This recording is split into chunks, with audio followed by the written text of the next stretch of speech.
കളരി മാവ് ഉഴുന്നു മാവ് കലക്കി സുട്ടൊരു ദോശ കൊതിച്ചു നിന്നാൽ മതിച്ചു വന്ന് ചിരിച്ചു കാട്ടണ ദോശ പല പലതരമാണ് ചെങ്കോട്ടക്കല്ലിലിട്ട് വെങ്കായം മീനകിട്ട് ചെറുമുല്ലപ്പായ പോലെ ഒണിയൻ ദോശ എല്ലോളം എണ്ണ കിട്ട് വെണ്ടോളം വെണ്ണ കിട്ട് കടലാസിൻ വണ്ണമോടെ കിടിലൻ ദോശ അങ്ങനത്തെ നൊടിയിൽ അടുപ്പ തടുക്കി സുടുസുടെ അടുക്കൽ പതിലും വിലുക്കു തുടിക്കും വെടിക്കത്ത് ദോശ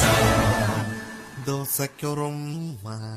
ഗമ്മത്ത് ഗമ്മത്ത് ഗമ്മത്ത് അത് ഗമ്മത്ത് ഗമ്മത്ത് ഗമ്മത്ത് ഗമ്മത്ത് അത് ഗമ്മത്ത് ദോശ നല്ലൊരു ദോശ വേണം ദോശ തിന്നാൻ ആശയുണ്ടോ